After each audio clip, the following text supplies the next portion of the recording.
Hello, good morning, students. Today, in this video, I will show you the tissues.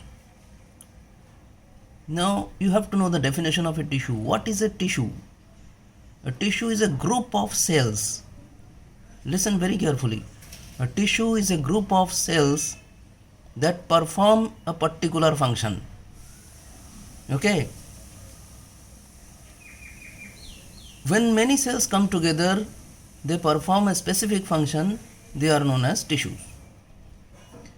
The tissues are of two types: plant tissue and animal tissue. Now we are going to talk about plant tissue. Animal tissue we will talk about in later part of our syllabus. First we will talk about plant tissues. Plant tissues are present in plants, as you all know. They are of two types. One is meristematic tissue, another is permanent tissue. These are the structures of meristematic tissue. You can see the meristematic tissue are the newborn tissue. They are in the process of cell division always. They divide the cells and they create new tissues together, new cells. They form new cells. The cells are arranged in such a way that there is no intercellular space in between them. They are tightly packed with each other. Each of the cell of this tissue has a large centrally placed nucleus. Remember, large centrally placed nucleus with no intercellular space, a little cytoplasm, and you can't find any vacuole over here. There is no vacuole. Even if there is a vacuole, they are very small, you can't even see them.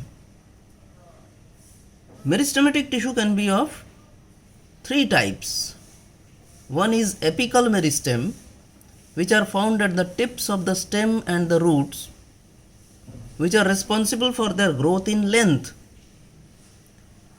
Number two is lateral meristem.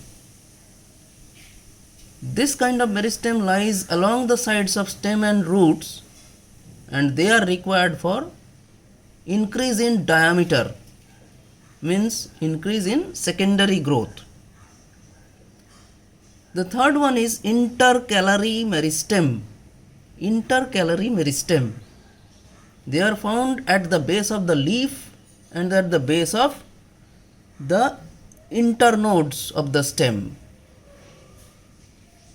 They are found in doob grass, bamboo, etc. So, what are the characteristics of the meristematic cells or meristematic tissue? It is made up of actively dividing cells, number one. Number two is no intercellular spaces are present. The vacuoles may be absent. They are metabolically more active than the permanent tissue, and intercellular spaces are absent. Now coming to the other part, permanent tissue. Permanent tissue is nothing but when a meristematic tissue loses the power of division, they become converted into permanent tissue. They are of two general types: simple permanent tissue and complex permanent tissue. The simple permanent tissue, they are of three types: parenchyma, collenchyma, and sclerenchyma. Parenchyma. What are these parenchyma? The parenchyma has small cells which have intercellular spaces in between. You can see the intercellular spaces here. So they have intercellular spaces. The nucleus is small in comparison to them. In meristematic tissue you have seen large nucleus, here you have seen small nucleus. Here there is centrally placed nucleus and here there is peripherally placed. They are brought at the periphery. Here you can see large vacuoles which you could not find in meristematic tissue. So these are the main differences between them. The two different types of parenchyma are chlorenchyma and arenchyma. Chlorene, remember. Chlorenchyma means they contain chlorophyll. The chlorophyll containing parenchyma are called chlorenchyma, which are only used for photosynthesis. They are present in all those parts of the plant which are green in color. Number 2 is arenchyma. Aren means air. So they are filled with air spaces. They are present in the water plants, aquatic plants like Hydrilla, Vallisneria, Lotus, etc. They help the plants to float in water. So what is the function of parenchyma? The number one function is they help in storage of reserve food material. The chlorenchyma helps in manufacture of food material, and arenchyma helps in providing the buoyant force to the plant. Next we are coming to cholenchyma. Cholenchyma is not same as chlorenchyma, remember. These are cholenchyma cells. They are made up of cell walls which are filled with cellulose and pectin. The cell walls become thick at the corners. Here you can see thickened corners. So thick corners are deposition of pectin. They provide tensile strength to the plant. They have intercellular spaces that are filled with cellulosic substances. They may have intercellular spaces over here in between that are filled with cellulose. So they contain chloroplasts and carry out photosynthesis. You can see them green in color. They contain chloroplasts and carry out photosynthesis also. Coming to the third one, sclerenchyma. Sclerenchyma cells are dead. These are all living cells. Parenchyma and cholenchyma were living cells, but sclerenchyma cells are dead. Their cell walls are thick and lignified. They contain lignin. The lignin is a dead substance, very hard substance. You have seen jute fiber. The jute fiber is very hard. You have seen the skin of the groundnuts or skin of almond or even the upper part of walnuts. They are very, very hard substance. So they are made up of sclerenchyma. They are known as sclerides. These are two types of sclerenchyma. This is known as sclerenchyma fibers and this is known as sclerenchyma sclerides.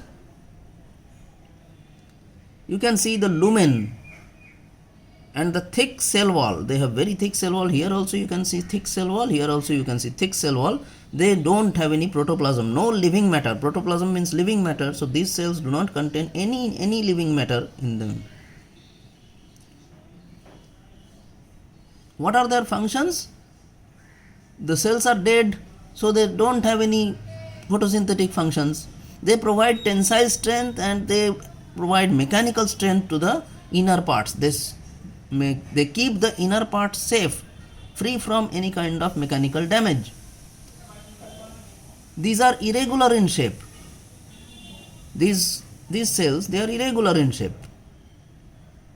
The fibers of jute, the fibers of flax, the fibers of hemp, all of them contain tensile strength. They are very, very strong. They are used to make bags, gunny bags, etc. You have seen the coconut fibers also. Coconut fibers are also consisting of sclerenchyma. They are also very strong. They are used to make ropes, strong ropes.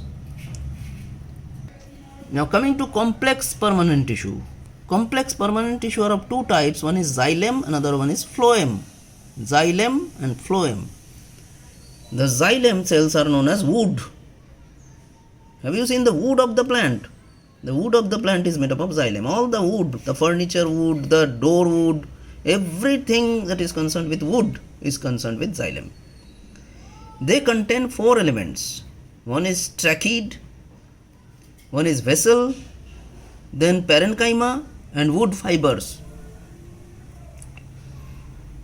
The xylem is concerned with conduction of water and raw materials from the root to the leaves. They help in photosynthesis. Help in photosynthesis. Don't say that they perform photosynthesis because they are dead. The trachea is a dead element. The vessel is a dead element. The wood fibers are dead element. All the fibers are dead element. Only thing the xylem parenchyma. The xylem parenchyma is the only living part. The question can be asked, which is the only living part of a xylem? You have to say xylem parenchyma. Okay. Now tracheids, vessels and wood fibers all conduct water and mineral salts from the root to the leaves. And xylem parenchyma helps in storage. Always. If it is parenchyma, you have to say that they are concerned with storage of food material. That's all about xylem. Coming to the phloem. Phloem also consists of 4 parts, 4 elements. Sieve tube cell. This is very important for phloem because the sieve tube cells are these are only plant cell that is devoid of any nucleus. They don't have any nucleus. They are helpful in conduction of food from the leaves to all other parts of the plants. So sieve tube cells, since they don't have any nucleus, they are helped by the companion cells which contain nucleus. The sieve tube cells contain sieve plates which allow the substances to be sieved. Then coming to phloem parenchyma. Phloem parenchyma, again parenchyma. Parenchyma means storage of food. And here fibers. Fiber means a dead substance which provides tensile strength. So in phloem we have seen 3 elements to be living and 1 element is dead. In xylem we have seen 3 elements dead, 1 element living. The sieve tube cells are living elements. The companion cells are living elements.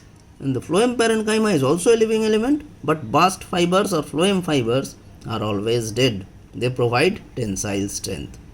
I hope this much is clear for you. Have a nice time and please like and subscribe my channel.